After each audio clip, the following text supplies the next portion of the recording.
Todos sabemos lo que es un triángulo rectángulo y que con él se acompaña algo que nosotros llamamos el teorema de Pitágoras. El teorema de Pitágoras lo que me dice es que si yo tengo un triángulo rectángulo como este y yo conozco el valor de sus catetos como A y B y su hipotenusa C, entonces estos se relacionan con una famosa fórmula que es que el cuadrado de la hipotenusa es igual a la suma del cuadrado de sus catetos. Pero la pregunta es, ¿de dónde sale esta fórmula? ¿Cómo se obtiene? ¿Por qué funciona? Bueno, ahorita lo que vamos a hacer es demostrar por qué funciona el teorema de Pitágoras. El teorema de Pitágoras tiene la particularidad y la fama de ser uno de los teoremas que tiene más demostraciones diferentes. Así que no se les haga raro que si buscan alguna demostración de este teorema pueden encontrar muchas diferentes a esta, pero esta es una de las que más me gusta por el juego geométrico que implica sobre ellas y siento que es una de las más sencillas de entender. Consideremos entonces nuestro triángulo rectángulo y observar lo que vamos a hacer. En él nosotros sabemos que tenemos dos ángulos, un ángulo que vamos a llamar beta y otro ángulo que vamos a llamar alfa. Ahora que nosotros tenemos este triángulo, observar que lo que vamos a hacer es copiarlo y pegarlo haciendo giros alrededor de este. Por ejemplo, ahorita que tengo este triángulo, lo voy a copiar a un nuevo lugar y lo voy a hacer un giro. Observar que aquí lo que pretendo es formar un ángulo llano, es decir, un ángulo de 180 grados. Seguirá siendo un triángulo rectángulo. Aquí se va a copiar el valor A. Aquí se va a copiar el valor B y mi hipotenusa pues va a seguir siendo C. Eso no va a cambiar. Entonces este ángulo yo tendría que valdría beta porque es la réplica de este ángulo y este ángulo que yo tengo aquí es alfa. Ahora bien, nosotros sabemos que alfa y beta suman 90 grados por ser este un triángulo rectángulo. Entonces lo que le falta para 180 tienen que ser otros 90 grados. Es decir, este ángulo que yo tengo aquí realmente es un ángulo recto. Bien, esa deducción solo hago para notar que a medida yo vaya copiando y pegando este triángulo, haciéndole giros, aquí estos ángulos que se van a formar acá son de 90 grados. Y voy a seguir haciendo eso aquí y aquí. Es decir, acá se ha formado una figura cuyos cuatro ángulos son de 90 grados y además observar que estos lados que yo tengo aquí, en esta figura que se ha formado aquí adentro, todos sus lados valen C. Es decir, esto realmente es un cuadrado porque sus cuatro lados son iguales y sus ángulos son de 90 grados. Entonces cuando nosotros tenemos esto, observar que yo puedo calcular el área de este cuadrado. Y el área de un cuadrado nosotros sabemos que no es más que un lado al cuadrado. Es decir, el área de esto es C cuadrado. Bien, ¿por qué meter esta área aquí? Bueno, porque ahora lo que nosotros vamos a hacer es un juego de áreas sobre el cuadrado completo que nosotros vemos acá. Acá se ha formado un cuadrado completo, que es un cuadrado grande, y sobre él vamos a hacer un juego de áreas. Consideremos cuál sería el área total de este cuadrado.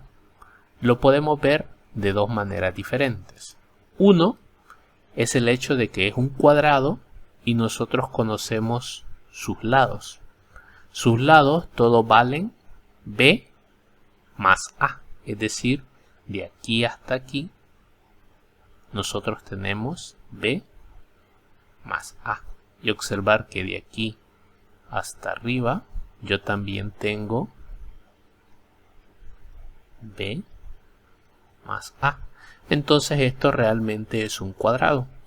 Ahora que yo tengo que esto es un cuadrado, el área total no va a ser más que un lado al cuadrado. Es decir, A más B al cuadrado o B más al cuadrado, como quieran decir, es lo mismo. Al final A más B al cuadrado sería el área total de nuestro cuadrado. Pero el área total también yo la puedo describir de otra manera. Y la puedo describir como la suma de las áreas de las partes. Entonces, ¿qué partes componen el cuadrado total? Bueno, el cuadrado total lo compone el área del cuadrado interior, que es el cuadrado que está en negro, y a eso le voy a sumar el área de los triángulos que yo tengo aquí. O sea, los 4 triángulos que nosotros vemos acá. Este y este. Pero los 4 son iguales. Así que todos tienen la misma área. Así que solo necesito el área de uno. Pero el área de un triángulo nosotros sabemos que es igual a la base de este mismo multiplicado por la altura dividido entre 2. Entonces, para un triángulo yo voy a tener que el área de uno de estos, que yo sé que estos tienen base B, por ejemplo, y altura A, el área que yo voy a tener de cada uno de estos no va a ser más que A por B sobre 2. Pero como son 4, entonces yo voy a multiplicar 4 por AB sobre 2. Y simplificando esto, yo voy a tener que esto va a ser C cuadrado más 2AB. Pero aquí tengo dos expresiones diferentes para la misma área. Es decir, el área total yo la puedo escribir así y también la puedo escribir así. Eso significa que estas dos cosas que nosotros tenemos aquí, esta y esta, son iguales. Y como esas dos cosas son iguales, entonces yo debo tener que A más B elevado al cuadrado es igual a C cuadrado más 2AB. Pero A más B al cuadrado, como ya lo expliqué en un video también de este canal, no es más que A al cuadrado más 2AB más B cuadrado. Y esto es lo mismo que tener C al cuadrado más 2AB. Ahora voy a pasar el AB al otro lado, a restar,